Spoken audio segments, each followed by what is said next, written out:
All right, hello everybody, and welcome to the first episode of 2025. I am your host, Nick Freitas, with Making the Argument. And with me in the studio today is Lagatha, Destroyer of Worlds, along with my other co-host, my beautiful bride, Tina, Queen of the Bees. Hello, everyone. And our resident historian, political prognosticator, and dubbed by X, the Oracle of Virginia.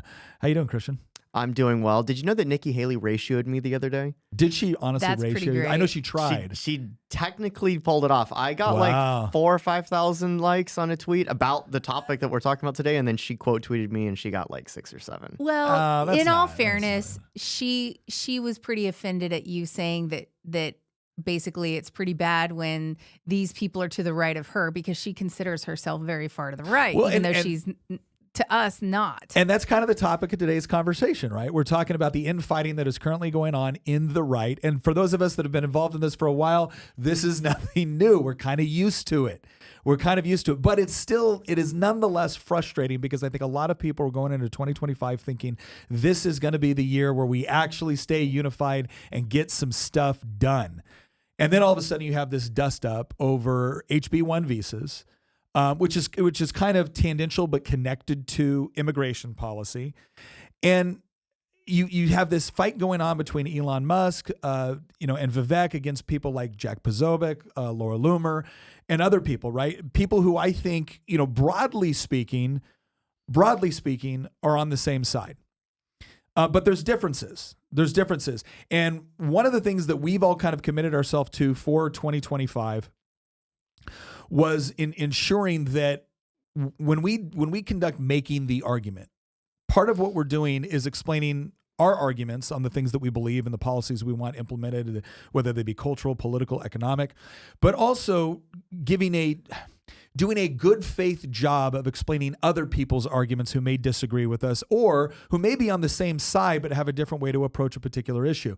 And I do believe that's desperately needed in the right now because we've got 1 to 2 years to really get some things done that will be structural in nature. They've been a long time coming. They have to happen within a relatively short period of time. Otherwise, this country is going to face some really serious consequences. And while all of us on the right should stick to our principles, we should also attempt to have good faith arguments with people that we generally agree with, because there is nothing that the massive unelected bureaucracy would love more than to get us so busy fighting each other over certain issues that the much larger issue, the structural problems that we have to address, go unaddressed in the next 2 years. Because I'm telling you, if we don't make some significant headway in the next 2 years, the next opportunity to make them is probably going to be after something really bad happens. Really bad. Mm-hmm. So this is a unique opportunity. So here's what you're going to see on this show, and you're going to see this repeatedly throughout 2025. We're going to take controversial issues, not just controversial in general, but controversial on the right. And we're going to do the best job we can of making a good faith argument on behalf of the various perspectives. And then we're going to offer our ideas. And sometimes we're going to disagree. But what you're going to see is that we remain friends through that process and we remain committed to working together. And the reason for that, I'll tell you what it is for me, is I've seen everybody that is on this podcast, maybe with the exception of Lagatha here, I have seen them risk things. I have seen them basically, experience pain by fighting for the things they believe in and then continue to fight for them.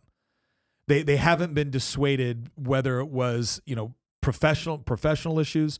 They haven't been persuaded if it meant that, certain opportunities were no longer available to them because they were going to stand up to do the right thing. And when I see people, this is something that I will tell people that come up to me and they say, Nick, I think I want to run for office. And I'll ask them a little bit, like, why do you want to run?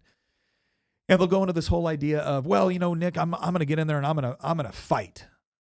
And I look at them and I'm like, well, okay, where have you been fighting so far? Well, that's why I'm running. I'm like, dude, get out of here. Seriously. If the first time you've showed up to the fight is to run for political office, then you're not serious. Mm-hmm. Don't tell me you're going to fight. Show me your scars. Right? Show me the areas where you have fought. Show me the areas where you have fought, gotten knocked down, had to get up and continue fighting. Because if you can't show me that, you are certainly not ready to lead.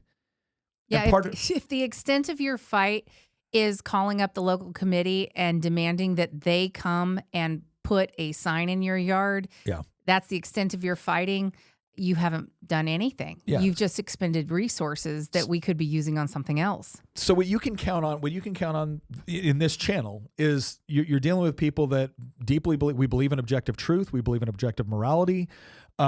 We believe we're incredibly patriotic. We believe in individual liberty. We believe in personal responsibility. We believe in free markets. Like, we believe in these things. And we also believe that we're at a very unique time within American history where we have to be able to preserve it, not just nationally, not just economically, not just politically, but culturally.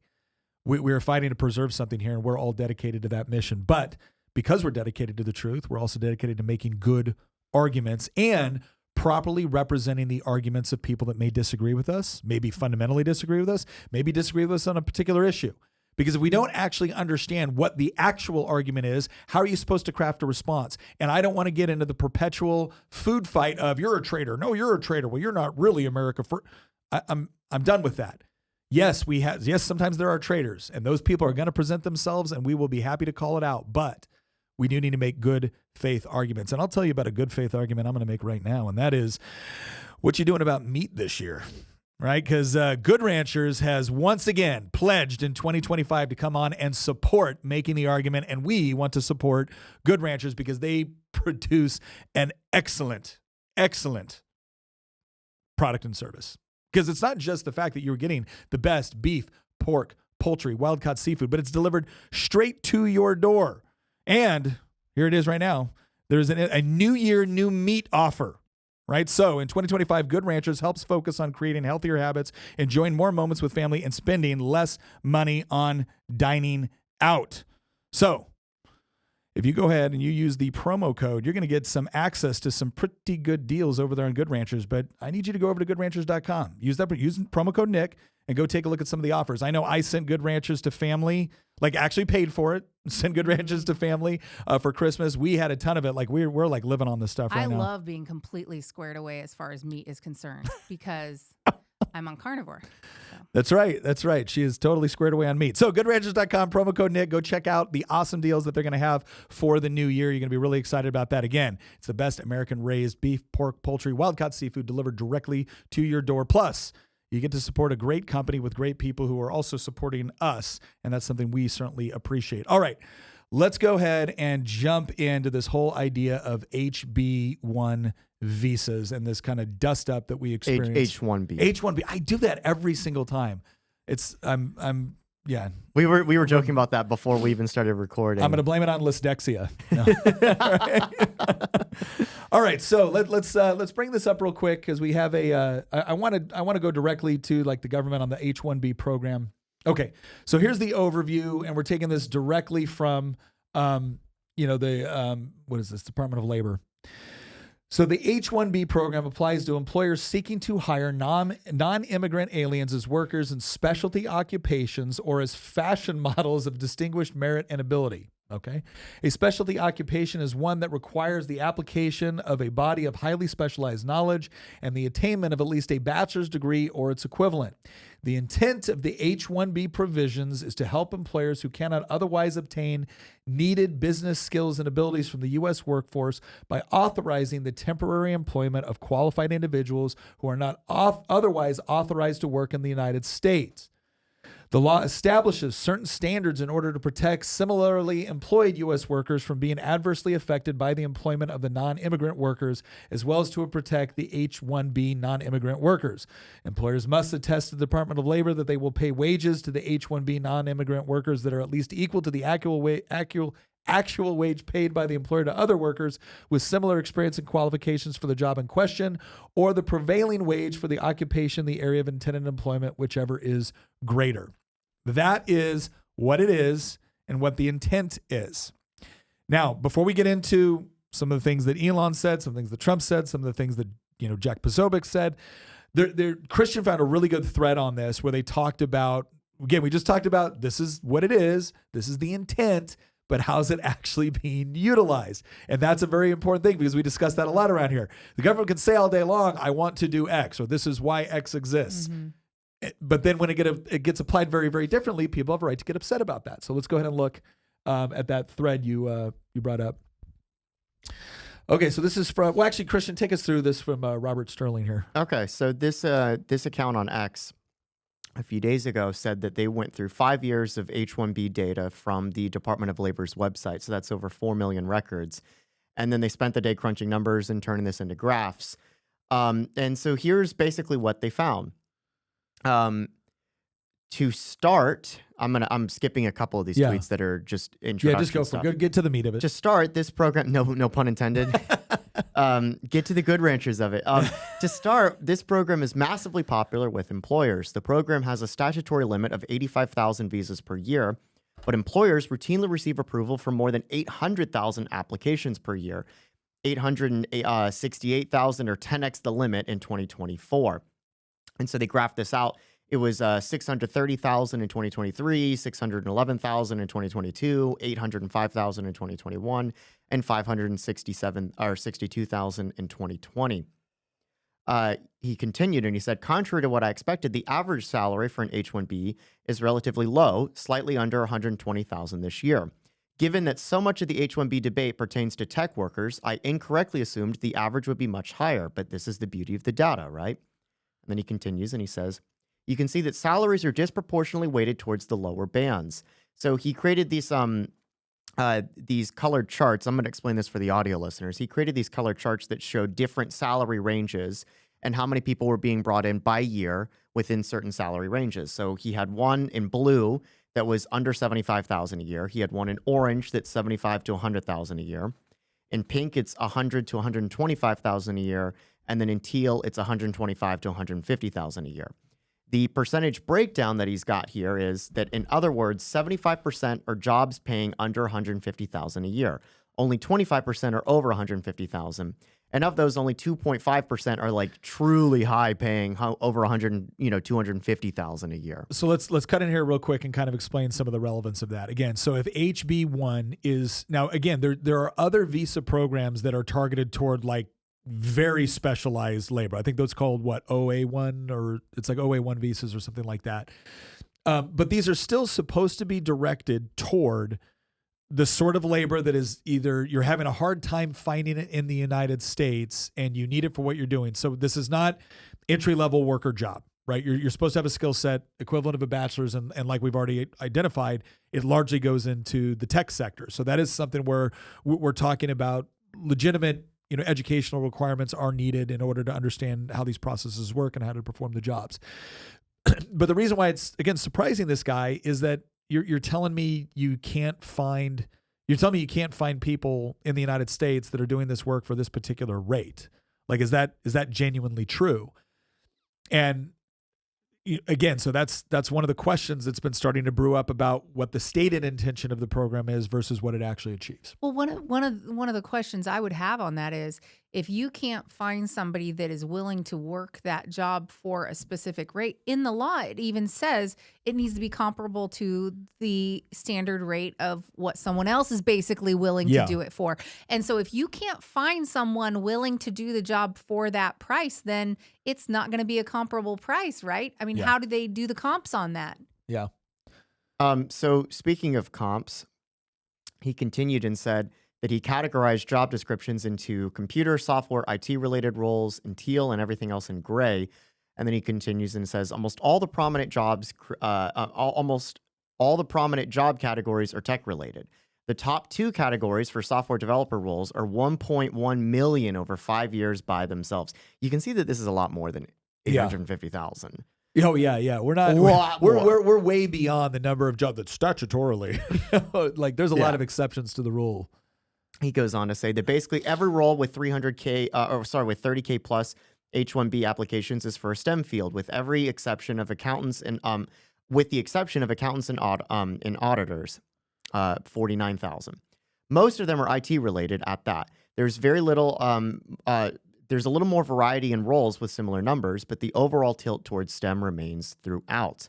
And then he created another chart and said, let's review applications by employer, again, with teal representing IT roles and gray being everything else.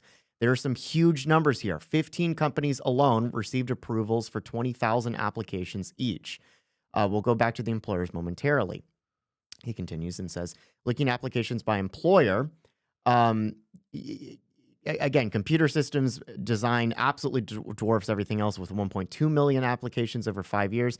What he's getting at is that there's a very select number of companies and industries and places and roles that are getting the overwhelming majority of job applications for this particular program. This is not a program that is just everything within the economy. This is mostly Silicon Valley, basically. Yes, it is. And when you look at the top companies, so Amazon, I think, is the number one company. Meta's in the top 10.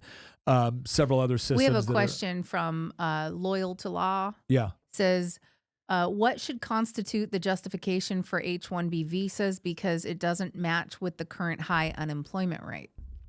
No, so that's a good question, right? We're saying that if we have a high unemployment rate in the United States, why do we have all this? Why do we have a government program that is allowing companies to bring in immigrant labor? Mm-hmm. Now, the argument back is, and the whole purpose of H1B, Yep, it's H1B is because the skill sets don't exist within the current labor force. So it doesn't. So look at it this way. I'm just saying theoretically. I'm not saying this is the way it is. I'm saying theoretically. Let's say you have 1,000 job openings and you have 1,000 people looking for jobs. But if the 1,000 people looking for jobs, none of them have the appropriate qualifications. Well, as far as you're concerned as an employer, it doesn't matter how many job openings there are, how many people that are looking for jobs. If you don't have the people with the requisite skills to do the job, you're out of luck. And so what they're basically saying is we need a broader labor pool to be able to get from, because it turns out, and this is the other thing that we all need to consider as we talk about this, American consumers want these products. And so if I don't have the domestic labor force necessary to get them these products, then I have to go to a broader thing. So that's the argument. But there's also a fair swath of the unemployed who are purposely unemployed because we pay them to stay home. No, we pay them not to work. We have a massive welfare state that pays people to not work, and sometimes there's too big of an incentive not to work than to go. And so just because we have a high unemployment number doesn't mean that we have a high number of people who want to be employed. Well, and that is an important thing that we have to take into consideration. Now, when you're talking about what most people are going to say is nobody's turning around or nobody's saying no to a $120,000 a year job right now. And it's true that a lot of the people that are on, it's true that a large portion of the people on unemployment are not necessarily qualified for a lot of these jobs. So we can appreciate that. But and there are companies that are making adjustments to what they require too. Yeah. And we're starting to see college degrees not necessarily being as big of a benefit as they used to be and things like that as far as getting jobs. So. Yeah, yes, so that's true to answer the question. But that's the argument for that is why a company would argue. They would say, well, you've got 1,000 people looking for jobs and you've got openings. Okay, yeah, but none of these people are qualified for these jobs. I need a bigger labor pool. That's the argument they make. Right. Go ahead. Okay, so another thing that he discovered was kind of interesting. He's looking at companies now, right? Many of them are companies that came up before in this thread, and he says, some of them are household names like Google, IBM, Salesforce. But what about other large applicants here that aren't as familiar, like Cognizant, Infosys, Tata? And then he goes on and says, turns out these are all Indian companies that import H1B tech workers en masse. Cognizant, 93,000. Infosys, 61,000. Tata, 60,000. WIPO, HCL. These are not super famous companies, but they're still in Silicon Valley, and they're actually Indian companies. And then he goes on to say, so what are these companies seeking visas for? Basically, a ton of IT and software roles. Over the past 5 years, 80,000 computer systems analysts and programmers. And again, he's color-coded this type of stuff. And then finally, we get to the end here. Let me just go back 1 second.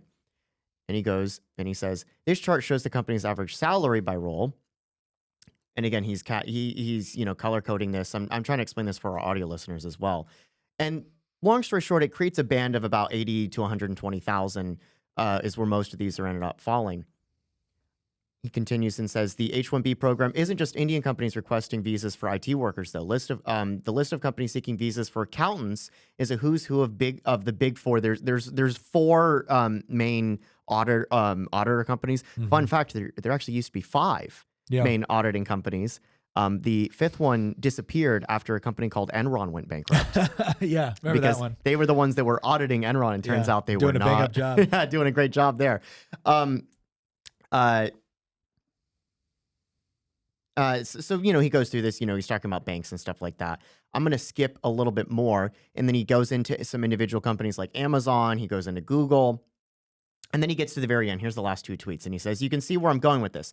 Casual perusal of the data shows that this isn't just a program of the top 0.1% of talent, as it's been described. It's simply a way to recruit hundreds of thousands of relatively lower wage IT and financial service professionals. America needs to be a destination for the world's most elite talent, but the H-1B program isn't the way to do that. I'm going to stop posting for now, but let me know if there's any other visualizations that would be helpful. What he's concluding is that what this has turned into is a means through which Silicon Valley and financial industry in general, but mostly tech and finance, have been able to bring in foreign talent that by the average person standards, they're making decent amount of money, $70,000, $80,000, $90,000 a year. But by the standards of Silicon Valley, that is not an enormous amount of money. Yeah. I mean, to give you an idea, there's a tweet that I'd like to read to you because it's actually a text message. I have a cousin that lives and works in Silicon Valley. Yeah.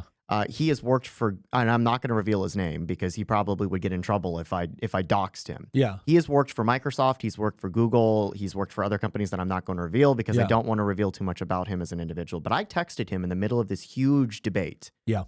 And I wanted his take on the H-1B issue in general from the perspective of somebody who has spent his entire life working in Silicon Valley. And he sent me this response. And he said, I haven't tracked it too closely, but between you and me, I think the tech industry has basically created a class of indentured servants. They'll probably never be citizens. If they lose their jobs, they're kicked out of the country. They're stuck in very high cost of living areas, so they can't afford to buy a home and just pay exorbitant rents. It also undermines the bargaining power and opportunities for domestic workers. There's a small subset of extremely talented people that should be on H-1Bs and really just granted citizenship. Most are over-specialized technicians and I think are pretty replaceable. I'm also not sure that there's a shortage of tech talent, but that's a whole other discussion. So we've kind of laid out, this is how the program is supposed to work. This is how it's actually working in practice. This is somebody else. So then what is Elon Musk and Vivek saying? Well, first of all, I think it's important. And some people might say that, well, they're just walking back their statements now. And I think there's some element of truth to that, especially with Elon's response. Because Elon basically said, I will go to war with you over H-1B visas. Yeah, he was basically like, blank yourself in the face. Yes. He literally said that. He was not being very, he went full Tropic Thunder. Yeah, he did. In fact, the rep was from that. But I want to read to you what Vivek said, because Vivek took a lot of heat for this. And I understand, I'll put it this way. I understand why he took some of the heat that he did, but I do think too that we have some people on the right who believe that America is just the greatest country on earth, period. That's it, the end. It's like, you have to fight to be the greatest country on earth. You have to fight for the culture that actually produces the greatest country on earth. That's not a birthright that you just get. Right? The people fought to make it that way, and it's now our job to fight to continue to make it that way. And so I'm going to push back a little bit on some of the heat Vivek took, but I also understand why there's some concern. So I'm just going to read off Vivek's post that really, launched a lot of this. He goes, the reason top tech companies often hire foreign-born and first-generation engineers over Native Americans, and he means like native-born Americans, isn't because of an innate American IQ deficit, a lazy and wrong explanation. A key part of it comes down to the C word, culture. Tough questions demand tough answers, and if we are truly serious about fixing the problem, we have to confront the truth. Our American culture has venerated mediocrity over excellence for way too long, at least since the 90s and likely longer. That doesn't start in college. It starts young. A culture that celebrates the prom queen over the math Olympiad champ or the jock over the valedictorian will not produce the best engineers. A culture that venerates a Corey from Boy Meets World or Zach and Slater over Screech and Saved by the Bell or Stefan over Stephen Urkel and Family Matters will not produce the best engineers. Fact. I know multiple sets of immigrant parents in the 90s who actively limited how much their kids could watch those TV shows precisely because they promoted mediocrity and their kids went on to become wildly successful STEM graduates. More movies like Whiplash, fewer reruns of Friends, more math tutoring, fewer sleepovers, more weekend science competitions, fewer Saturday morning cartoons, more books, less TV, more creating, less chilling, more extracurriculars, less hanging out at the mall. Most normal American parents look skeptically at those kinds of parents. More normal American kids view those kind of kids with scorn. If you grow up aspiring to normalcy, normalcy is what you will achieve. Now close your eyes and visualize which families you knew in the 90s or even now who raised their kids according to one model versus the other. Be brutally honest. Normalcy doesn't cut it in a hyper-competitive global market for technical talent. And if we pretend like it does, we'll have our asses handed to us by China. This can be our Sputnik moment. We've awakened from slumber before and we can do it again. Trump's election hopefully marks the beginning of a new golden era in America, but only if our culture fully wakes up. A culture that once again prioritizes achievement over normalcy, excellence over mediocrity, nerdiness over conformity, hard work over laziness. That's the work we have out for us rather than wallowing in victimhood or just wishing or legislating alternative hiring practices into existence. I'm confident we can do it. And I have a hard time understanding what everybody flipped out about. Cat Turd, which is he's one of the very, very prominent Twitter accounts. Gotta love Cat Turd. And pretty funny, right? pretty funny. Because do I really need to start listing American inventors and what the world wouldn't have without us? So here's what I'm going to say. Yeah, here's where that went wrong is that, oh my gosh. Well, here's what I would say. Yeah. I don't, as much as I appreciate a lot of this stuff, especially a lot of the funny, invective that Cat Turd was, I don't think this was his best work. No, I don't, because he said that, right? And Vivek says, that's the version of America I want to see us return to. Exactly. Because we have embraced mediocrity and we're doing things in the school systems and in everywhere else that don't promote high standards, that don't promote, that type of an education anymore. And so, well, it's like we can't. It's like, tell me how many Einsteins we have right this second. Where are we right now?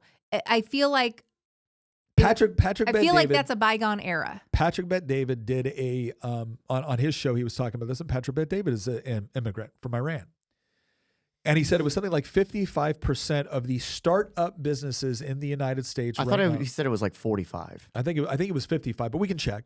Either way, it was a lot. We'll say it's close to 50. Of startup businesses that reached $1 billion were started by immigrants, and I think part of the reason for that is because let's say you're very, very entrepreneurial and you're living in a country with just massive taxes, massive regulations, huge barriers to entry. Essentially, you cannot get anything done unless you've got a friend in politics that's greasing the wheels for you or whatever else it is. You've just described India. Right? And then all of a sudden you make it to a country where when you work 60, 70, 80 hours a week, you get to more or less. I mean, obviously, we don't keep as much as we would like to from that, especially as the federal government has expanded. But the government's typically not coming in and stealing your business. They're not coming in and telling you're not allowed to open up a business because of overly protectionist regulatory policy. You don't necessarily have to buy an army of lobbyists to even get your business started. And I know there's going to be a lot of people going, what are you talking about? Yes, we do have a lot of problems in the United States with those very issues, but nowhere near the degree that India does, nowhere near the degree that China does, nowhere near the degree that Malaysia does. So if you take an entrepreneurial person out of that environment and put him in the United States, they flourish. And I think what Vivek's point is that we have a lot of people in the United States who expect that, well, no, I'm entitled to a certain standard of living, in part because they have had this drumbeat through our educational systems. And I don't just mean college. I mean, starting in like elementary schools, telling them how special and unique they are and how they're entitled to things and how they deserve things and how, and is it reasonable to, let me just ask this, is it reasonable to suggest that if I have one student over here that expects to spend 10 hours a day studying, that then produces an entrepreneur that expects to spend 80 hours a week building their business or whatever else it is.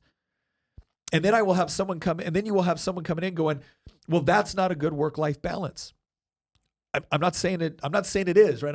I'm just saying that which side of this do you expect to be more competitive?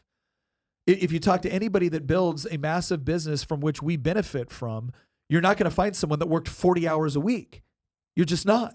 We don't work 40 hours a week. I think it depends on what you expect out of life too. Like if you want a nice work-life balance, maybe, well, first of all, maybe you should try to figure out some kind of form of employment or job choice that you love, so it doesn't quite feel as much like a grueling work week. Yeah. And do something that you have a hard time putting down that you actually enjoy, and so there's that. But then also, do you really want to do what it takes to get that successful? Because if you want to do what it takes to get that successful, to set yourself up financially, then you're going to make sacrifices on the other side. It just depends on what it's worth to you. And the problem is people want this really high lifestyle and they only want to work a little bit to attain that. And that just isn't realistic. So you have to decide, like,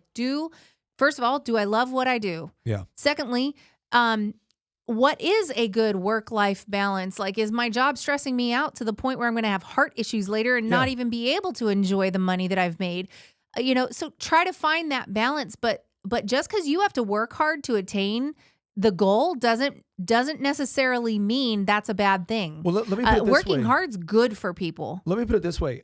Just like I don't want to tell somebody you have to work 80 hours a week and you have to be an entrepreneur. I want you to find, that's one of the beautiful things about the free market is that you get to make your own decisions, but it's also the understanding that your individual decisions have consequences. And one of the consequences typically of not putting in those sorts of hours is that you might not be as competitive against somebody that does put in those sort of hours.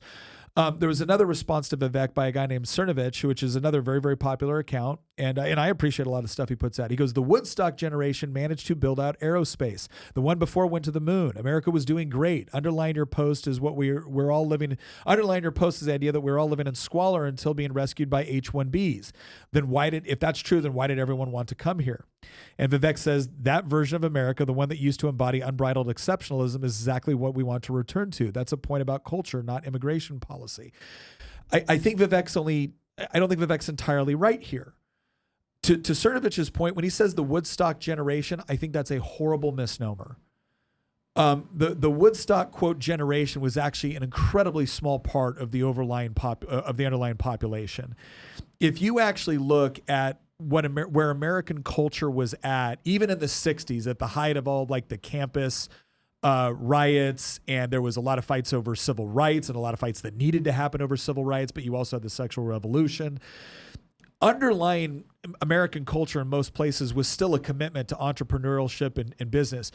Even though we were dealing with serious issues in the 60s, and even though we were dealing with serious countercultural issues within the 60s, we were not dealing with critical theory woke progressivism pretty much overtaking every single college campus in the country. And so to Vivek's point, something has changed in the way that we educate our children in the United States. To Cernovich's point, it's not HB1 that saved us, right? But there was an issue, and there is an issue. Keep in mind, this program didn't exist until 1990 or 1991. Yeah. And I think it was the blow up of the tech sector. It was the beginning. In some ways, it was right before the beginning of the dot-com bubble when this was put into place. Yeah. It's also worth noting, like, think about all of the innovations, all of the technological breakthroughs that came out of the United States through all of our history before 1991, Yeah. I think that there's a few positions that exist on the counterpoint here. The first being, we don't need this program to have a culture of innovation and technological and economic growth. Yeah. The other one, which is a broader point, it's a cultural issue, which is, imagine the mindset of a family saying, sorry, kids, if you don't score at the top of the class on the next test, we're kicking you out and replacing you with the valedictorians at home. Yeah. And I think this goes back into a question of what is a nation? Yeah. Because you can say, well, we just want to win.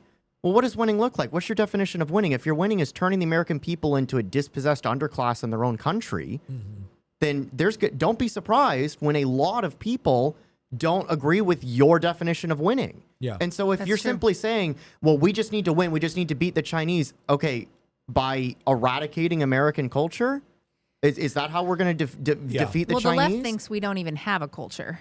But I do agree with you there. There's this question right here from Darth Amalgamation. It said, didn't Trump say during the campaign he essentially wanted to staple a green card to every foreigner who graduates college in the U.S.? Is the best we can hope for just less illegal immigration? And what I would say to that is, if you're only focused on people who want to attain financial success, and they're not necessarily people, they want to bring their own culture here and do their own culture. They don't want to assimilate. Yeah. And, it's crazy because we catch flack all the time where it's like, man, don't go and be an American in Europe or whatever. You need to assimilate to their country. If you're going to go visit India, you need to assimilate to their country and respect their traditions and things like that. But no one's required to do that here. They can just bring their culture here and start permeating that and creating subcultures within our culture, little pockets of tribes, basically, within the U.S. And so you have to have cultural buy-in. Like, they can't just come here wanting to make a bunch of money. This is what's They've got to happened. buy into the culture and want to be Americans, not just for money. And that's kind of the issue we're running into is it's like this. I agree there, where it's like we're a nation because of our shared culture, our shared belief systems, and we're becoming more and more fractionalized. And this is part of one of the things that are driving So it. let me throw And out- we have people that come here Yeah. and run for office like Omar, whatever Ilhan Omar. Ilhan Omar, who in her language tells her people from her old country that she's here to look after their interests. Yeah. Well, that's not becoming an American. She should be looking after American interests. She's an American. Why does she have sympathies elsewhere? Why does she have, an agenda elsewhere? And that's kind of the problem we have here is, I get it. We want your best and brightest, but we want your best and brightest to want to be Americans. And that's what that means. It's like you need to assimilate. You need to love our culture and want to be a part of our culture. And if you want to do that, we want you. So let me ask you this then, and because I think this is an important question. One of the things that I've always associated with American culture is an entrepreneurial spirit and generally free markets, along with property rights, right? Now, we can get into the argument with libertarians all day long on how free are we really. By world standards, we're pretty free.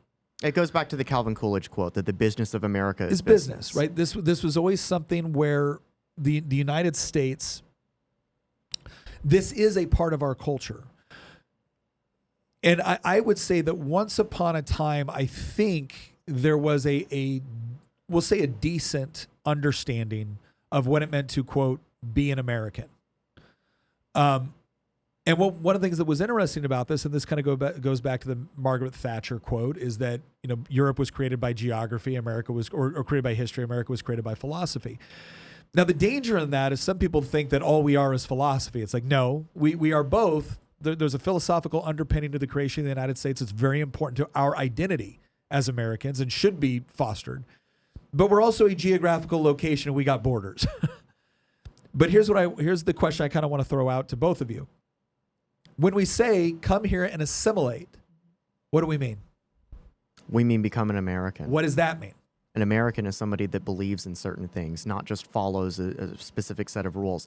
Here's the issue. Ultimately, Andrea in our chat said that, the philosophical issues and the practical ones are pretty far apart. I don't agree with that. I think that it bleeds over into the reason that we have some of these practical debates is because we have philosophical debates. This is a debate that's ultimately grounded in philosophy. I agree. I don't think you can escape the philosophical.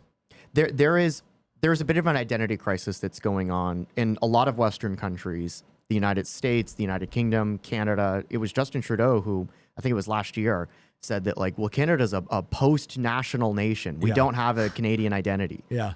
We just believe in tolerance and kindness and compassion. Yeah. Great. You can't build a nation around those things because those things are just... that's something you build a daycare around, not a nation. Yeah, that's something you build individual character around, hopefully, in some ways. Don't be suicidally empathetic. Yeah. That's another problem. And so it goes back to what is a nation? Mm-hmm. There have... Really, I would argue over the last couple hundred years, only been two definitions of a nation. One is an ethnocentric definition. Japan is a nation of Japanese people. Yes. Korea is a nation of Koreans. China is a nation of Chinese. China's a little bit more ethnically diverse, but I get your point. But China's 90% Han Chinese, or there's subgroups for sure. Right? Manchurians, Cantonese, they're different. Yeah. But in the case of Japan, though, if I go to Japan. And I learn Japanese, which is a difficult language to learn as a Westerner, that doesn't make me Japanese. I could potentially, it'd be very hard because Japan has very strict immigration. I could potentially get Japanese citizenship, but I wouldn't be ethnically Japanese. Yes. I'd be a Westerner that could speak Japanese and maybe a citizen. Yeah, maybe a citizen. And so that was, for a long time, most nations were ethnic-centered groups of people that came together and, it was... Germany is a nation of Germans. Russia is a nation of Russians, et cetera, et cetera. I would say that since the Enlightenment, there's been a move towards civic nationalism, which is an idea that nations aren't just... Now, they can be still, right? Again, Japan's an example. But nations can also be a collection of ideas. And so the United States is an Enlightenment project. Mm-hmm. It is Enlightenment philosophy scaled up to a project of a nation state. Yeah. It is a particular set of ideas that came out of a particular place in a particular time that then came together to form a country. And that's been the tension, has been the propositional nation, the civic nationalism versus the historical ethnic nationalism. Mm-hmm. And in particular, after the 20th century, ethnic nationalism got a very bad rap because of the 20th century, although it is worth pointing out that you could argue ethno-nationalism long predates the horrors of the 20th century. Yes. And it wasn't like genocide. We associate ethnic nationalism with genocide today because of Yugoslavia. But for most of history, that's just the way it was. That's just the way it was. Yeah. But we look at the breakup of Yugoslavia. We look at World War II. We look at the Nazis. We look at World War I. Yeah. And ethnic nationalism within World War I, or the lead up to it fueling that conflict. And we say, these are bad things.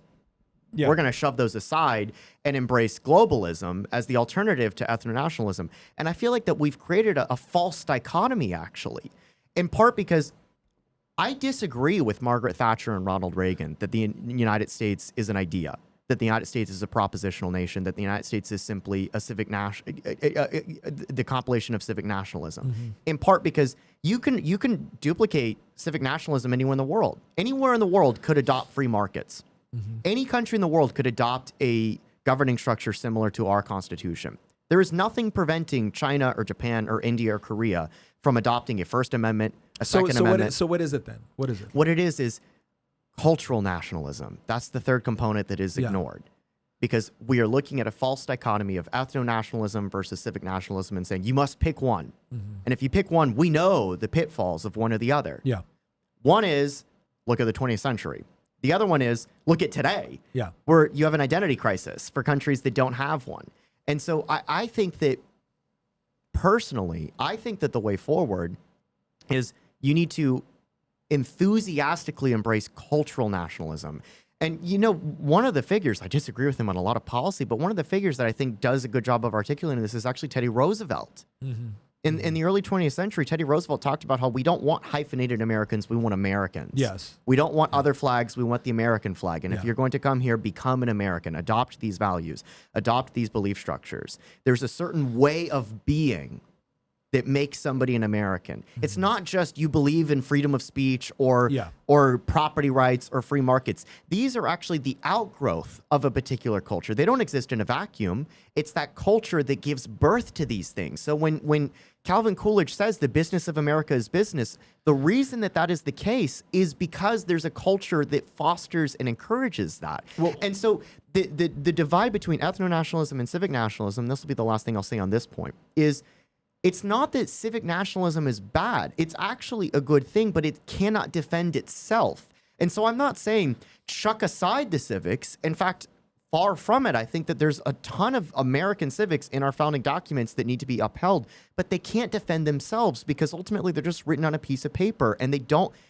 John Adams has talked about this, right? Yeah. They can't. The Constitution can't defend itself except for a moral and religious people upholding it. Well, and that's culture. I agree. I think you make a very, very important distinction. But here. you got to go back to the original question you asked. What was the question you just asked? What does it mean to be an American? Like, Right. so culturally, what is it? So, well, but I kind of want to jump in here because I like that. I like that distinction between, because here's what I'll say. The reason why ethno-nationalism existed was not because everyone was just racist until we showed up, right? No, it was because it people were utilizing heuristics, right? People were operating from a tribal sense where it's like, okay, you look like me, I know you, we're from an extended family background and set of traditions. And so that means something with respect to trust. Right now, obviously, that can be really, really bad, right? Like that can have incredibly negative manifestations. So I'm not advocating for an ethnocentric nationality. No. But it's important to understand why these things have developed over time. It was because there were common traditions and experiences that undergirded that led to higher trust societies from someone that I didn't know and translated into traditions I didn't understand. And so now there's more caution, right? That's not racism in and of itself. That's a heuristic. This is what I know, and I'm more comfortable with what I know than what I don't know. Now, we also didn't have globalization for thousands of years. We didn't. But now, where civic nationalism comes in, and I think creates an incredibly important component to why this is so relevant to this discussion, is because that's the set of ideas that allow people to assimilate. Right? It's the ideas where you can say, okay, I might have grown up here or I might have grown up here. Like, so for instance, my family comes from a combination of Scotland, Ireland, England, Nordic countries, Portugal, right? That's a lot of so what was a unifying component of the United States? It was a place where there was opportunities to be had, provided that you worked hard, and I wasn't going to have some aristocratic class or a dictator or a rival clan come in and wipe me out. Okay, so what's the civil component that defined the United States? And I would argue that if you look at the Declaration of Independence, now you have to match that also with some of the debates that took place during the Federalist Papers, the Anti-Federalist Papers. You have to look at all of those discussions, the ratification debates that happened. But what you see is this common thread of certain civic principles: individual liberty, limited constitutionally restrained government, property rights, representative government, a certain degree of self-determination, but also personal responsibility. It was yes, you have freedom, but that comes with you bearing the consequences of your own actions. And you might be able to ask for charity, or community or family might be able to help you, but you don't have a right to demand it of society. Like, all of those things were packaged in to the whole that underlying civic morality. And then what happened was, and this is the part that I think you're talking about, cultural institutions, traditions, and practices were built upon the civic norms, the civic principles. See, I disagree, Nick. I think that it's precisely the reverse. I think it's the culture that gave birth to the civics, not the other way around. And the reason I say this is because I'm going to go back to the Coolidge quote about how the business of America is business. I love how the dog is walking around on the table. No, it's kind of cute. She's feeling better now. But she was sick. Let's take individuals that are that embrace capitalism, Sure. especially when it emerged, around the time of like Adam Smith. So I'm thinking of people from very different cultures that all embrace it. So like the Venetians, the Dutch, the Swiss, the English. We're talking 16, 17, 1800s, right? These are people that came from these cultures. Were very entrepreneurial oriented. They were very into banking. They were very into finance. They were into innovation. It's the Protestant work ethic, right? These are countries that embrace the Protestant Reformation or Reform theology, and it's not just them, right? I mean, there were people from other parts of the world that were into, but. It's a heuristic that I'm using here, right? That the Swiss, the Venetians, the Dutch, the English had a reputation for being very into capitalism near the beginning of it being a modern term. I'm not saying that markets never existed, right? But you get it. If you took all these people together and you just lumped them into a country and you said, well, the only thing that you have in common is you like making money and you like making things. Yeah. You can't really build a country around simply, well, we all like making money. Okay. I need to chime in here because this will go on forever. I think that the thing that's very uniquely American is that we are a lot of different people coming into a country and making a country together. The one common thread that we always used to have was that we were saying no to wherever we came from. We left a place and we were like, we're done with all of your garbage. We're coming here because we want to escape oppression from there. So we didn't bring those policies with us. That's like the one American thing is that you don't bring the bad ideas from wherever you came from to this country. So it's like, it's the burning the ships. And that's one of the reasons why dual citizenship is uniquely problematic. I don't think our country should be allowing dual citizenship. You're either an American or you're not, period, the end. And because what it has to do with is where it does your loyalty lie. Did you leave a place because you just want money and you're still looking out for those old interests? Or are you going to be loyal to this new place and build it up together with all of these people that have that common goal? And so the question is, so what I love about our country, and one of the things that I think is unique about us, is also getting stripped away by wokeism. It used to be that different cultures brought the beautiful things from their culture here and shared them with everybody. And so everybody brought something really cool to the table, and we were all allowed to partake in it and enjoy it for the beauty it was, whether it was amazing food choices. I mean, Christian, your favorite place here is Thai food, right? Yeah. In the United States, we have every kind of food you can think of because cultures bring their food here. Well, now wokeism is telling us if you're a certain skin color, this food's not for you. If you're a certain skin color, this clothing isn't for you.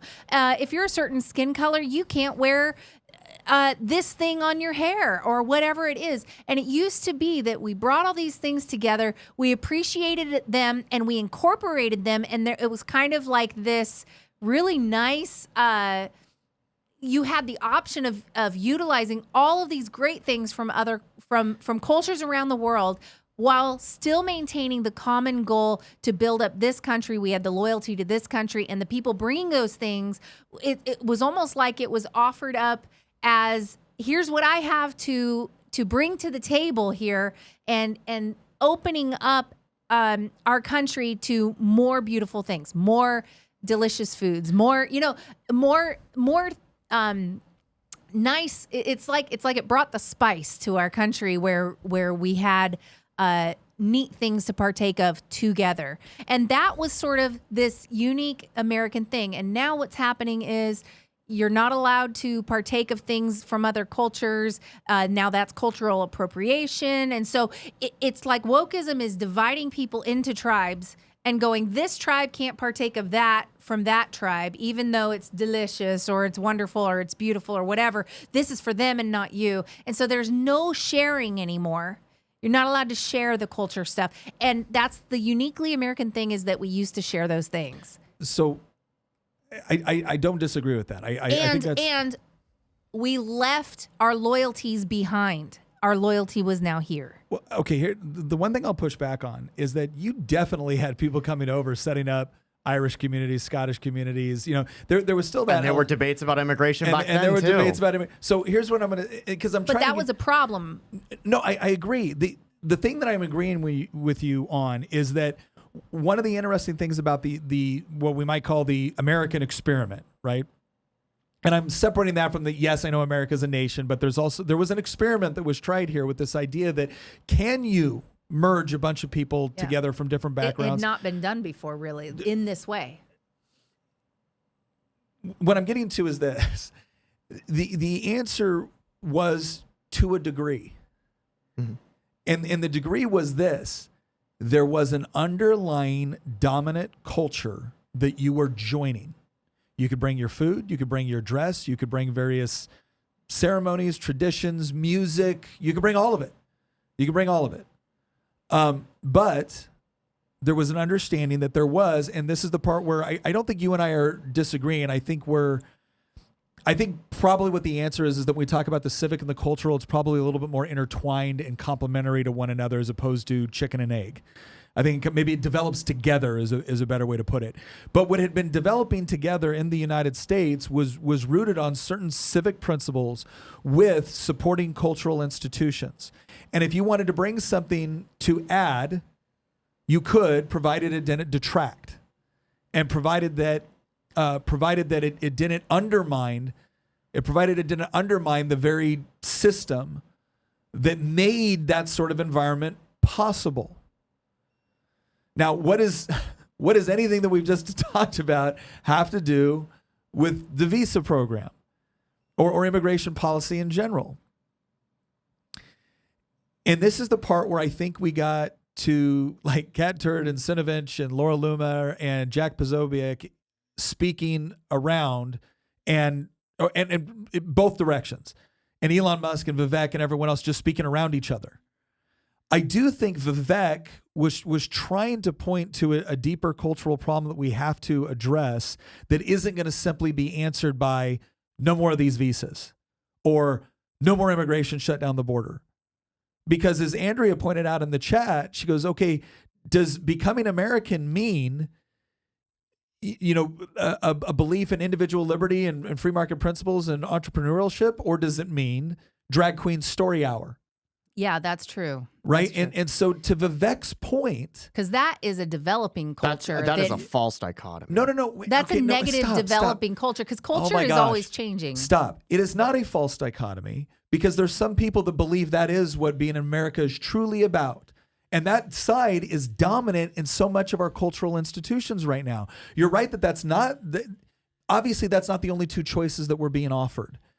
But I think to Andrea's point or to Vivek's point, we have a lot of work to do to try to once again not only define, but fight for the very cultural institutions which do properly define what it is to be an American in such a way that can preserve the things that we like, while also acknowledging that there were things in our own past, our history, and our own culture that we had to overcome. Slavery was not a good aspect of American culture. It had to be defeated. But interestingly enough, it was able to be defeated within our culture, not externally. That's one of the things that we never get credit for, is that slavery was defeated in this culture by this culture. It's also worth noting that slavery was not unique to American culture. No, it wasn't a unique It's not an an American defining culture. aspect. I'm not saying it was a unique or defining component of American culture. I'm saying it was a part, for some point, a portion of the culture of the country. But I'm also giving us credit that our culture was arranged in such a way that it gave us the ability to be able to make for those corrections. It's actually another thing that I think is incredibly powerful about American culture, is that we did have the ability to recognize inherent contradictions in some of our own things in order to correct for it. This is why Frederick Douglass fought against William Lloyd Garrison. William Lloyd Garrison was an abolitionist saying that we got to throw out the Constitution because it included slavery. Frederick Douglass said, no, the Constitution, when properly understood, is a liberty document. It has to be properly applied against the civic tradition of the United States expressed within the Declaration of Independence. And so all of this to say, so we started off, what is this visa program? What was it for? What is the economic problem it's seeking to solve? And the economic problem it was seeking to solve was, theoretically, we either didn't have enough of these positions or they were too expensive, because nobody is going to convince me. And Jack Posobiec brought this up. In fact, let's just switch over real quick. I want to bring up Jack Posobiec's tweet. It's right over there.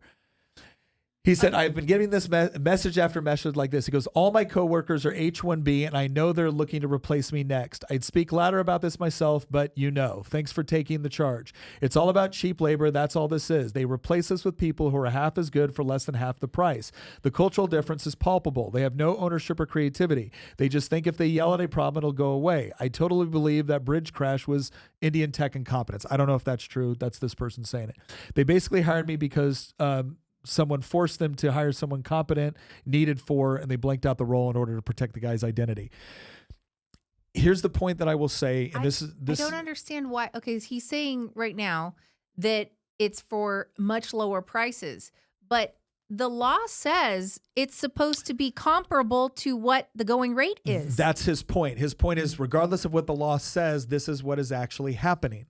And people, I do know of people that have been required to train their H1B replacements. So are they basically reducing the amount of pay for a certain position and posting it at that pay that no one wants to take a pay cut, and then hiring people at that rate and then getting rid of the people that are higher? Is that how they're doing this? There's ways you can manipulate. There's ways that you can manipulate pay scales. Reminds me. But wait a second. Let me finish the statement. The other side of this, though, is you do have business, and this is the part that people need to understand. Maybe you like this argument, maybe you don't, but it is valid. Businesses are saying, fine, you want me to hire people at this extended rate. You want me to play the system exactly the way that it's supposed to be played. Okay, the price of your products just went up by 15 to 20%. And you know what you're going to do now? You're going to buy from the company that is hiring these people in the country where the product is made. Or that company is going to find some other way to manipulate the process. And you, as the American consumer, you're not going to stick with me because I hired the more expensive American labor. You are going to buy the cheaper product. That's what you're going to do. And so this goes back to, it is not as easy as I'm pro-America or I'm not pro-America. I'm pro-American worker or I'm not pro-American worker. It's not as easy as all of that. Some of the things that you do to try to help, quote, the American worker or American industry will hurt American consumers with respect to what they can afford. And so I'm not, again, this is not me supporting this visa program. I think it's being horribly mismanaged, and I think it's being abused. Let me just say that right off the bat. That's my point to all this as we move into what are the solutions. But that doesn't mean there isn't a corresponding cost on the other side of changing this. And if that's not properly understood, or if you think you can just overcome that with being more patriotic, that's not accurate. There will be an economic consequence. Now, it might be, and this is where we're going to get into the next part of this. We've talked about what it is. We've talked about different people arguing from different perspectives. Now we're going to talk about whether or not any of us can actually effectively, come up with a compromise that we can work on or we can work through together. It may be that the economic problems that we will face by requiring that this program operate the way it was intended are worth it because it will produce longer term economic and cultural benefits. That's a possible benefit that would be worth whatever the short-term cost is. I think what Vivek is pointing out is that part of the reason why American companies are going with all the immigrant labor is not just about getting cheap labor, because you know what? Every American consumer I know wants cheaper products. Every consumer in the world I know wants more affordable products because you're all operating with limited budgets. That's not an evil thing to desire. But what does it say about like higher ed? And I pulled up this link. I think I sent it to you in Slack. Is that when you look at the American university system and you look at the fact that taxpayers are being forced to subsidize higher education in this country to the tune of about, I sent it to you in Slack, so it's going to be a new one, to the tune of about $1 trillion a year in state, local, and federal tax funds go from taxpayers to higher ed. Now, some of that's for tuition, some of that's grants, some of that's loans, some of that's research, whatever it is. Now, when you look at the number, scroll up to this top one. This is associate's degrees. That top line up there that you see, which outpaces all of the rest, is liberal arts and sciences, general studies, and humanities. And that's like 350,000. It says number of associate's degrees conferred by degree granting post-secondary institutions in selected fields of study, academic years. This is 2011 through 2022. The highest one for associates is basically liberal arts, humanities. The next one, health professions and related programs. The next one is business. But let's also face something, right? A business degree can be useful or not. You're learning general practices about business, but in an everly increasing woke university system, is that actually creating good entrepreneurs or is it creating really good activists? Sometimes good regulators. Sometimes good regulators, right? Or should we say terrible regulators? The fourth one down is engineering technologies. The fifth one down is computer and information sciences and support services. And when we say fourth or fifth on the list, we're now dropping down in the 50,000 mark. So we're talking about the vast majority of these degrees. Engineering technologies is 48,000 conferred. Computer and information sciences and support services. This is for associate's degrees, 34,000. Go up to, and liberal arts was 401,000. So there's 10 times more people getting associate's degrees in liberal arts than there are engineering. Roughly 10 times. Definitely about 10 times more than computer sciences. Let's go down to bachelor's degrees. Okay, bachelor's degrees, the number one ends up becoming business. Business degrees is the number one degrees, 375,000. Health professions is next at 263,000. Social sciences and history at 151,000. Biologic and biomedical at 131,000. Psychology at 129,000. And then finally you get to engineering at 123,000. We have a federal system, a federal policy, and a higher ed policy that is pushing kids into more of these soft degree programs.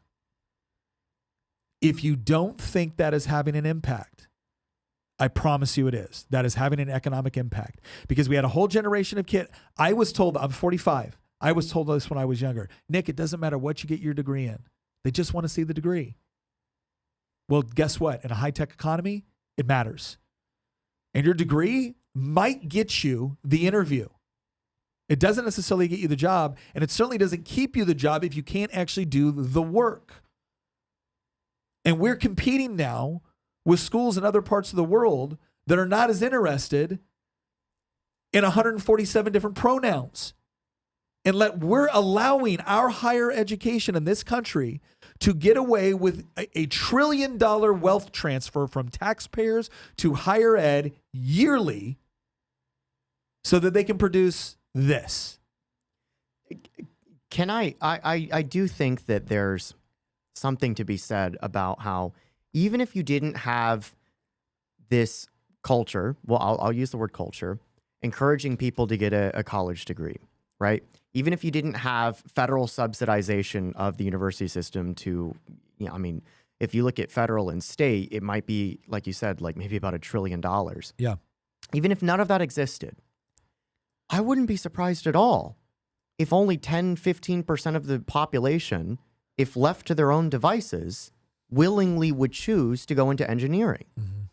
Or if only 10 to 15% of the population willingly chooses to go into some form of computer science or software or technical coding, anything related to that. I have no interest in going into any of those fields. Mm-hmm. And I don't need the government to tell me what type of field I wanted to go into. I willingly chose to study political science and history, sure. which are liberal, let's be honest, they're liberal arts degrees. They're kind of worthless degrees, right? But like, even if you got rid of the degrees, I still would have been interested in history and politics. Sure, nothing wrong with that. I would not be Christian Heinz if I was interested in engineering and mathematics.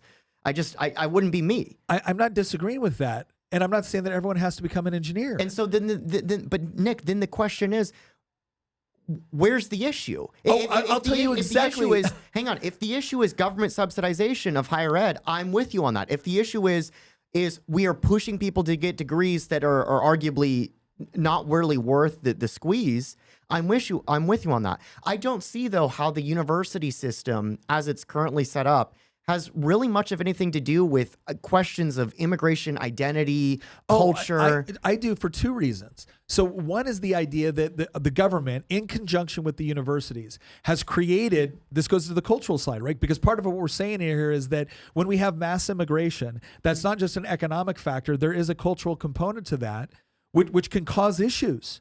And I'm agreeing with you on that. I'm also saying that we're competing with people in other countries where they are pushing STEM fields for the opportunity to work over here. And we also have a university system that is pushing things that are every bit, if not more, or I would argue far more culturally damning than what we're getting from anybody on an H1B visa program.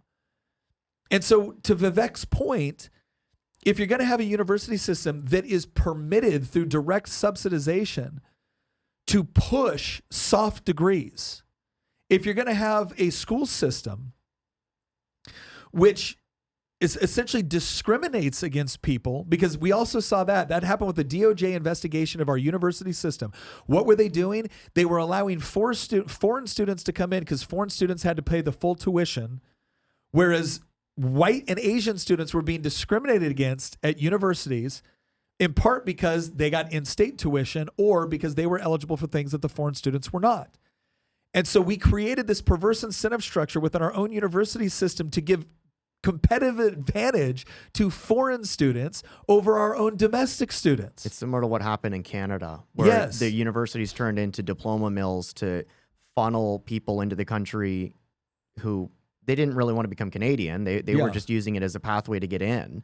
And so this goes back to, I think, Vivek's point, is that if you think you solve this just through, like, let's just say shutting down immigration or shutting down, these visa programs, his point is you don't. And he's also accurate when he says you will face, at the very least, can we all agree on this? You will face short-term economic problems or short-term economic costs associated with shutting down this program, especially if you're not working on the own domestic cultural and educational issues that we have within our society in order to be able to meet the demand. Okay, I think I now understand, because we had a comment or two in the chat about how, I feel like that in this conversation and they're not saying we, they're saying we rhetorically, right? We're speaking past each other because there's different forces and different approaches at play here. Yeah. And so when you get the position of Elon and Vivek versus somebody like Jack Posobiec, they're kind of speaking past each other. Yeah. You said something a minute ago that now to me confirms how we're speaking past each other, because you were saying, if we're going to deal with these situations, even if we just shut down all immigration, it wouldn't. Nobody who's advocating for shutting down immigration thinks that we're going to be fixing that problem. Here's the analogy. Rome had a really big economy issue in the 3rd century, right? They went from 100% almost silver to what, like 2.5%? They totally debased their currency. Whole different reason why, right? Whole nother discussion for another day. But they had a bit of an economic crisis from the 3rd century to the 5th century that never really got better. I mean, it just arguably didn't get any worse, but they had some huge, huge issues. Nobody in 5th century Rome who was advocating for, maybe we should do something about the fact that the entire Rhine border is unguarded and millions of people are pouring across. In fact, actually, it was, I think, 405 on New Year's Eve, so just a few days ago, the anniversary of it, when you had the famous crossing of the Rhine, where literally whole tribes, whole nations poured into Gaul. Sure. Nobody was there to stop them because there were no legions on the border. And they just pillaged their way through Gaul And this is how you end up getting Germans in North Africa. Yeah. Over time. It took, 70 years. But yeah, got it. imagine somebody saying, well, if we stop immigration, that doesn't fix the currency problem. No, but the voice is talking about the fact that the Rhine borders unguarded aren't saying this is going to solve the currency problem. What this gets into, and this analogy actually works especially true in the case of the United States, because just like the United States, Rome historically was started off as an ethnocentric nation, in the similar way that the United States started off as basically an English colony, right? At the beginning of our inception with Jamestown, we were 100% English. Yeah, you had some Poles, you had some Germans, but at the start of the country, it was not even. I wouldn't even say just European. I would say the U.S. started off as an English colony. It was English. Sure. It was Anglo. Sure. You could say there were Scots and Irish, but it was Anglo. Rome started off as just ethnic Italian Romans, not even Italian, right? Just Romans. Yeah. They weren't Etruscans, right? They weren't Sicilians. They were Romans. But then eventually that Roman identity was no longer just an ethnicity. Yeah. It became an identity. Yes. Because the Romans were excellent at assimilating other people. They assimilated the Etruscans. They made Greeks into Romans. Yeah. Right? They made Cappadocians into Romans, Gauls into Romans. All right. I'm going to need you to wrap this part up. The assimilation process worked excellent for the Romans for centuries. And then in the late 4th, 5th century, that assimilation process broke down. Yes. And you had whole tribes, the Goths, the Vandals, the Visigoths, the Alans, the Burgundians, I the Franks. understand all of this. They all poured in, and they set up states within states, and then eventually, within one lifespan, the Western Roman Empire disintegrated. And so anybody saying we need to do something about the immigration problem, they're not saying this from an economic standpoint. They're saying this from the state is disintegrating because there is no Roman identity anymore, because the Franks aren't Romans and they don't want to become Romans. They're pouring in and they're not assimilating. Okay, here's what I'll say. You're saying that. Not everyone is saying that, Christian. No, but people like Jack Posobiec would make a similar argument. I get it, but two of the comments that we read off were largely focused around, I would say, ignoring certain economic realities about our current culture and the status of our education system. And so this is where, to your point, this is where we're talking around each other. I'm certainly not claiming that everybody that wants to deal with this issue is ignoring every other issue or thinks that this is the one issue that will solve everything. Although I have run into some people that earnestly seem to believe that. What I'm trying to say is that I think, as someone that believes we need serious reform with respect to our immigration policy, but still believes that there should be a pathway for legal immigration, I think that it's important to understand that a lot of these issues are connected in ways that I don't think people fully realize. And I also know how the left is going to hit Donald Trump for the first 2 years of this, especially when it comes to cost of living. And some of the things that they're talking about doing are going to have an immediate economic impact, which is not going to be, there's going to be some pain associated with it. And so here's what I would offer. Here's what I would offer as we start to look at what are the ways that like-minded people can address this issue that is both cultural and economic. Because the other thing that we all know is when the economics get real bad, people start fighting. When I'm hungry, I don't care about we both like the same sort of food if we can find any, right? That's not the issue. So if all of a sudden we start to see a significant jump in prices across the board on products or services that Americans are used to being able to get at a certain price, there will be a backlash associated with that. What I would like to see us do is one, look very, very hard at the actual program and make sure that is it being applied the way it was intended. I don't believe it is. I believe that the system has been heavily manipulated and now is working both through our university system and within our commercial sector, is working to put Americans at a economic disadvantage that is not based off of market principles alone. Because by the same token, and this is Vivek's point, we have a lot of people that seem to believe that we're Americans, we can do anything. There is definitely a cultural battle within the United States to determine whether or not that will still be true. And immigrants affect that from both ways, right? The immigrant that comes to the United States, to Tina's point, that wants to fully embrace being an American is a positive contribution to that fight. The immigrant that comes to the United States, even if they're, let's say, economically competent, but bottom line has no interest in the United States whatsoever, or is openly hostile, or is here illegally and having negative impacts in other ways, that affects it in a different way. Can I ask how you can discriminate between those two? Yeah. Because we're currently, I don't think we are currently. No, I don't think we are either. I think. Hold on. I want to chime in real quick on this. And one of the reasons why is because we've got people who have immigrated to our country, who love our country so much more than people who were born and raised here, who have had everything handed to them. So sometimes there's a lot of destruction happening in our country. And I would say immigration, the problems with immigration are only a factor. The biggest issue happening in our country is that it's being torn apart from inside by its own policies and its own education system and its own, it's committing Cultural suicide. Cultural suicide at this point. I didn't know if I wanted to use that word or not. Yeah, because we're good. But I think that the people want to be able to point to one substantial thing and say, this is the problem. Yeah. And the problem with that is that it doesn't take into account the fact that we have so many, it's a death by 1,000 cuts. Mm-hmm. We have so many things wrong that are rooted in this self-destructive thing that is permeating through our culture that isn't even necessarily related to immigration at all. It's this self-hatred that's permeating through our education system, through higher ed, like this idea that we need to be hating our own country. And so we have people who have immigrated here who are like, I don't understand. I love America. Why are you doing this to yourselves? You know, they don't understand why we're implementing policies that they have seen tear things apart in their country they left.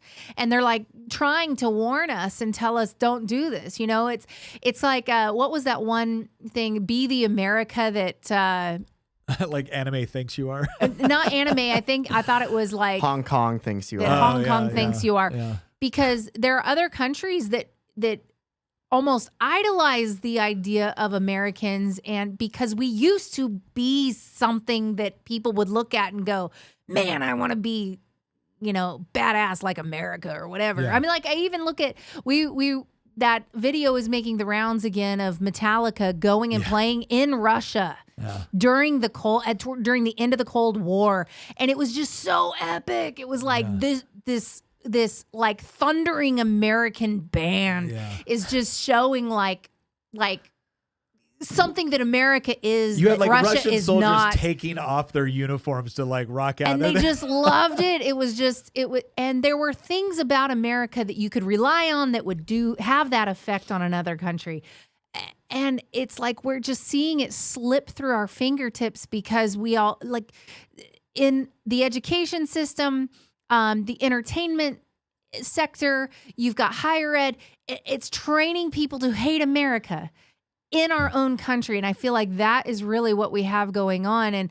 And so, yeah, it's like we want people from other countries to come here if they're going to love it, if they're going to take care of it. But the problem is we can't even rely on our own people to do that anymore. Okay, but see, this is where you get the merger of that. So, I was bringing up esoteric stuff about Rome, but this is where it becomes real to people. There is a merger of the philosophical or metaphysical with the practical, the reality and the economics. I think there's a lot of Americans that are deeply angry and upset and feel betrayed because from their perspective, the message that they're getting from elites in society that hold high positions like Silicon Valley, which is a key institution in this country, one of many, and their own government, is summarized like this. We are going to displace you. We are going to bring in foreigners to fill jobs that you could fill. Mm-hmm. We are going to turn you into a dispossessed underclass in your own country. And in doing so, we are going to eradicate and then replace your culture. It is bad enough for jobs to be outsourced to other countries around the world. It is a betrayal of the concept of nation states itself for a government and elites within society to collude with each other to bring foreigners into a country to displace the native inhabitants of that country from jobs in the country. They're not even shipping the jobs overseas now. They're bringing in foreigners to fill jobs in our own country that could otherwise be filled by American citizens. And then the response when those American citizens say, this feels like a betrayal of the concept of nation states itself, is you're too lazy, you're not qualified, you're not good enough. These people are. And then you wonder why you get extreme radicalization. Yeah, no, I think you're right. It is the equivalent of a parent telling a child, you didn't score high enough on the test, I'm kicking you out of the bedroom and replacing it with one of your classmates. That's what it feels like. Yeah, that's what it feels like. No, I think that. Look, I think there's a lot of truth to that. I think the other thing that has to be taken into consideration is that if you're going to one side make the argument that like why are we being replaced with X, Y, and Z, you have to also look at what our society has done. So like, let's assume this. Let's assume there's some truth to the fact that we have a major deficit of the sort of people that can fulfill these jobs. Let's assume that's true for a moment. How do you fix that while at the same time maintaining the productive output that Americans demand, that Americans want? And this is the part where, again, I'm not letting... Having been in the military, having raised kids and whatnot, right? I would never kick my kids out for scoring bad on the test and replace them with another kid. I would never do that. Yeah, the government's not our parent. That's but if the they were difference. scoring bad on the test, I wouldn't say, you're wonderful no matter what. Like, no, I'd be like, you need to work. You need to work harder. You need to perform better because you can, because you have opportunities that are being afforded to you. And that's the other side of this conversation. And it's not an either or proposition. I think that's one of the biggest problems that we've run into is that you're either telling me I'm going to be replaced or you tell me that I'm brilliant. And it's like, look, I genuinely believe this is the greatest country on earth. If you want it to stay that way, we have to take responsibility for making it that way. And we can't get out of that. We can't just rest on our laurels or our history or our past or whatever else it is. And so I do think we need to hear that at the same time that we have every right to look at the political leaders that have created these conditions and say, you have failed. And now we have a diminished level of trust in any of you or no trust whatsoever. And this is something too, where I think guys like Elon really need to understand this. I will say this right now, right up front. I am incredibly appreciative of the contribution that Elon Musk has made, both economically to our country and culturally, because I don't know what would have happened if X wouldn't have been purchased, if there wasn't any mechanism for us to be able to put out information. People think, oh, it's just a social media platform. No, it was the very mechanism that was utilized to go around the legacy media, which was pushing a particular narrative. And that was only made possible because Elon Musk bought it and allowed it to be used for that purpose. And oh, by the way, he's an immigrant. By the same token, Elon, please, as someone who has just told you how much I appreciate not only what you've done and what you're doing, you showed up to our side of the fight 5 minutes ago. And so maybe it would be wise that when you have a perspective, which I am all for hearing, I'm all for hearing on why you think certain policies produce a benefit. But the moment it's, if you don't like what I like, screw you. Oh, really? Well, it needs to be cleaned up. Because some of us have been fighting this fight a long time. And the truth of the matter is, we've had to fight it against people like you. Because you didn't wake up to what the problem was until it got this bad. And so I'm not going to give up my principles. I'm not asking for other people that look at some of these programs and say, wait, they serve a useful function. I'm willing to hear you out. But the moment you tell me I'm just an idiot or I don't understand or I don't, whoa there, Hoss. Mm-hmm. Thanks for showing up to the fight. Little late, glad you're here. You don't get to run everything now. And that is why I appreciate that I think Vivek was trying to say, okay, here's the other side of this problem that we have to address. And if you don't address it, you're gonna have a really hard time producing the things that Americans demand. So that's where I'm at. I want, and Vivek has even come out and said this, by the way. Vivek has come out and said this is a horribly flawed program that needs to be massively reformed.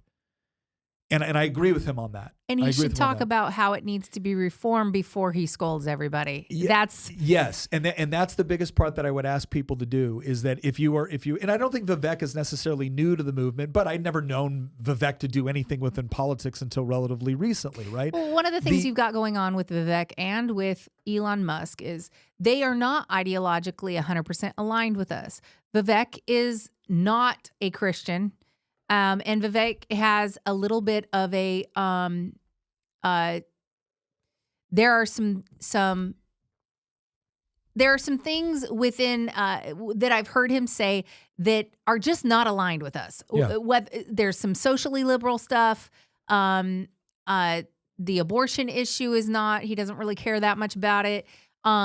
Same with Elon is not a pro-lifer by any stretch. He is not a Christian. I would say he believes there is a God, but he's not a Christian, and that matters to me. He used to be an atheist. He's only right. kind of well, recently. He's working toward it, but and so the point is we have a tendency as a party to go, this person's on our side. Let's give them everything.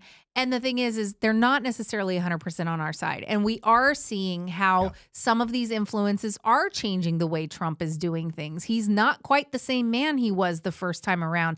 He was pretty much the most pro-life president we've had in our history, effectively as far as policy goes. But he has really walked that back now, big time. Yeah. And Melania wrote a book about and had in there talking about how she's really not pro-life either. Yeah. And so we need to temper our expectations and understand what we're really getting here. And, look, let's get mad when it makes sense to get mad about certain things, but let's not burn the entire thing down just over one or two issues right now, because we've got a lot of work to do and we need them to do it. So I think we've done a fairly faithful job of explaining kind of the different perspectives on this issue, as well as some. So to Andrea's point, we haven't just explained the esoteric philosophical point. We've talked about some of the practical implications of this. I'll just say right now, the compromise I would like to see struck on something like, visas as well as immigration policy in general is the understanding that the overall most pressing issue. Lagatha's upset. She's very mad about something. Let me take the overall most pressing issue that we have to address right now is the illegal immigration component. But that doesn't mean there aren't problems within the legal immigration component as well. And this is the part where, again, I think there are certain people within the coalition that thought that this is all just about illegal immigration. And what they haven't understood is that it's not, that there's actually things that are broken with the legal process as well. And they want that addressed, and they don't want it to get away from this idea that, as long as you secure the border, I'm fine now. It's like, no, there's other problems with respect to what's going on with higher ed. There's other problems with respect to how foreign countries are influencing American politics, American academia. We want that dealt with too. You don't get to do just one of the things and then expect us to go away. And that is totally fair. Totally. I think we should all stick to our guns on that. The thing I want to be cautious of is that we need to understand that economics is economics. And while I believe, to your point, we're not just an economic zone. We are a country, and we need to have a coherent and definable culture with which it's reasonable for us to expect that people coming here will respect. And I think that's absolutely essential. So having said all of that, I still want a pathway for legal immigration. I still want people to be able to come to the United States, to Tina's point, who do look at those fundamental components that I think are key to American culture: the belief in individual liberty, the belief in personal responsibility, the belief in property rights. I don't want to import socialists. I don't care the color of the skin of the person that immigrates to the United States. I do care about the content of their character and what their intentions are. And that's a little bit, to your point, that's a little bit harder to track for, but it's not impossible. And one of the best ways you can do it is by removing the perverse incentive that encourages people to come here to benefit from the United States without contributing to it. The other thing that we're going to have to address, and this is why these things have to be they cannot be separated. There was a thing with Margaret Thatcher. When Margaret Thatcher first came in to power in the UK in 79, I believe, she had... There was this push, like there always is, to be like, oh, well, we're not going to, let's dabble. What are some simple little easy things that we can do?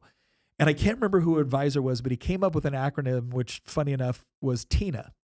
And it was, there is no alternative. And when it came to is that anything that you try to tweak, like mine, well, we'll just do this. We'll just do this.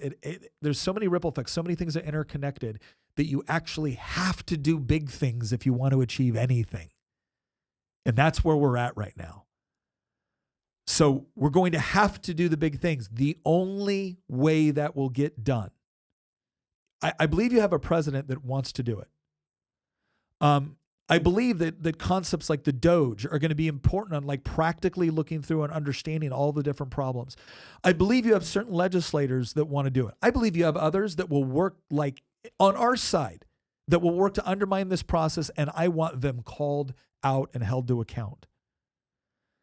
But what I'm really hoping is that we can keep this coalition together. That doesn't mean we won't have arguments. That doesn't mean we won't have disagreements. But there is going to have to be some level of good faith interaction where I don't assume the worst about you when we disagree on one of these issues. And the only way I can think of to properly address that is to allow for an open forum, but to also have influences which, one, push the issues, but also come back around and say, okay, but is there a way that can we understand each other's perspective and actually come to some sort of compromise here? Because President Trump, Doge, they will fail if there isn't popular support. Because some of the things they're going to do are going to be highly controversial. You do not get to start dismantling a bureaucracy which is very incentivized to maintain its power if you don't have a massive amount of popular support. That when all the articles start coming out like, oh, there's a fight between these two, oh, no, the economy went down, oh, the GDP, oh, the stock market's here. You have to have enough popular support to say, no.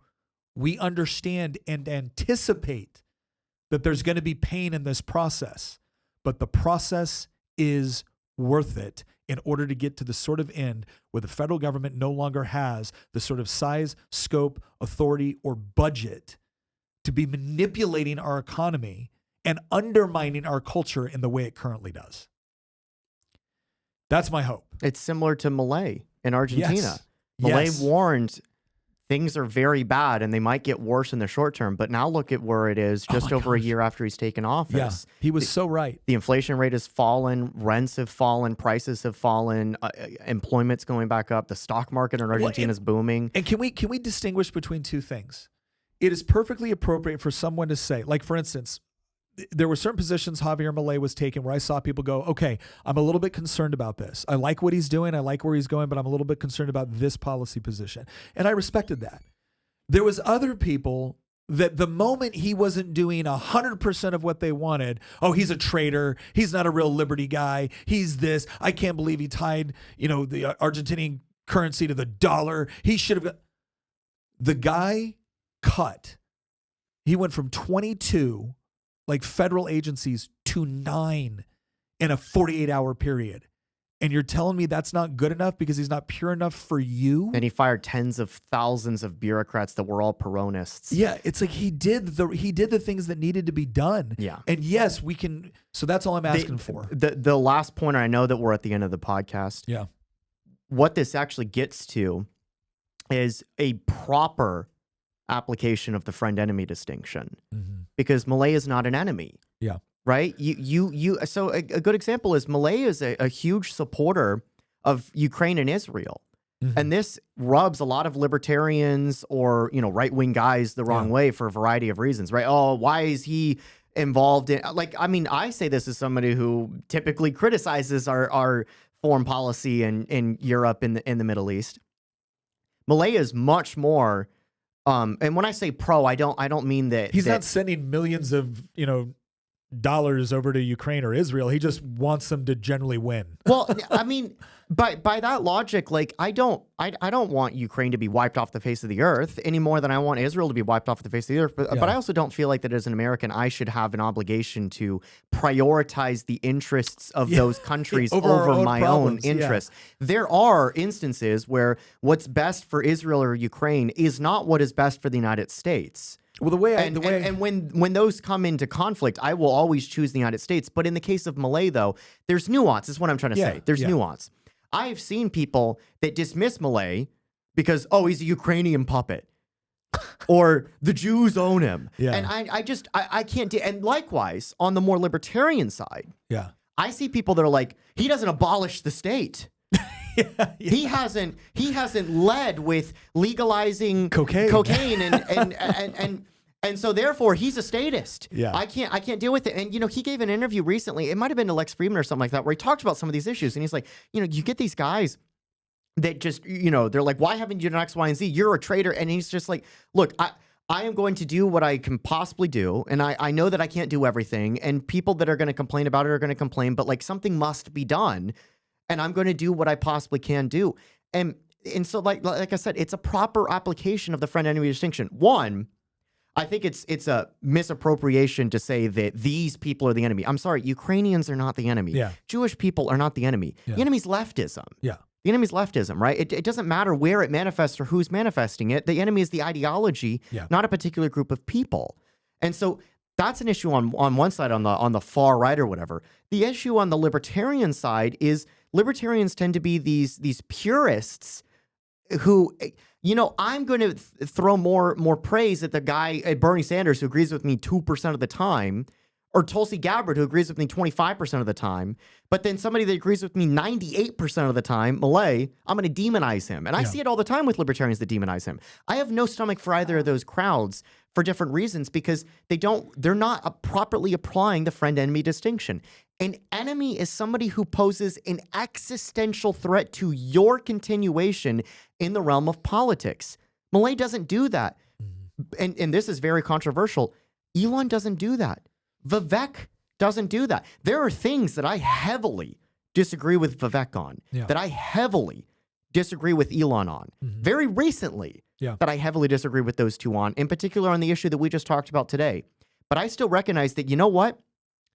We are having a conversation right now about legal immigration, and we were one election away from having a conversation about amnesty and pathway to citizenship. And part of the reason we did not have to have that conversation is because of the work that Vivek and Elon did, particularly Elon purchasing Twitter and turning it into X. I'm very grateful to the millions that he spent to get Trump elected and the billions that he spent to turn Twitter into X. Yeah. And I'm not going to misapply the friend-enemy distinction at people who I might disagree strongly on a policy position, but I understand they don't pose an existential threat to my continuation in politics. They're not my enemy. I think it's even more than that. I think it's like, no, guys, there are people that are allies, right? It's not just that they're not an enemy. They are, in the large scheme of things, allies. There may be individual topics where they are not. And it's fine. So here's what I would say. I'm gonna close it out with this. First of all, I want to encourage everybody, if you want to be an active participant in the live episode, please consider joining our IC community. That's our intentional community over on Circle. You can find the description in the page. We got a couple of things that we do just for our community. And we would like you to be a part of that. Our community also gets to help us decide what we're going to emphasize as far as topics. So go check out the link in the description if you're interested. It's also a great way to support the show.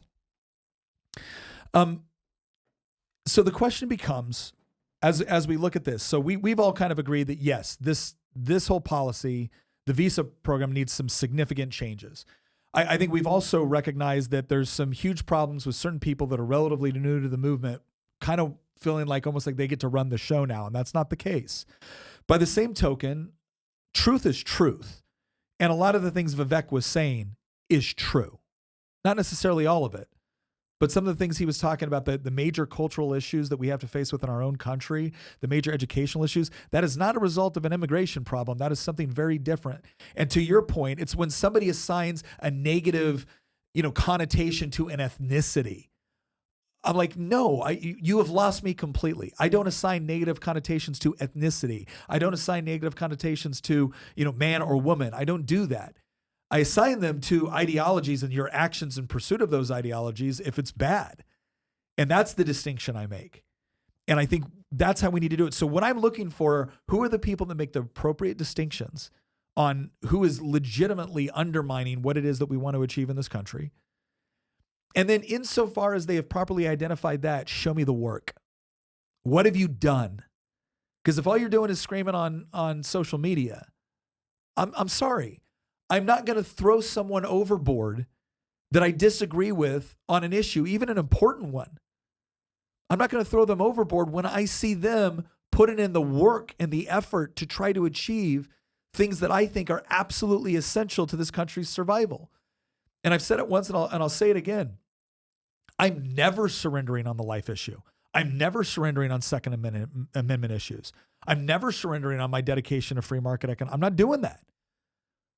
But the single biggest issue that we are facing right now, and the single biggest opportunity that we have right now, is to be able to make the needed structural changes with respect to a massive, unelected federal bureaucracy that has more power than the Constitution ever considered, and poses the greatest internal threat that we have to the country.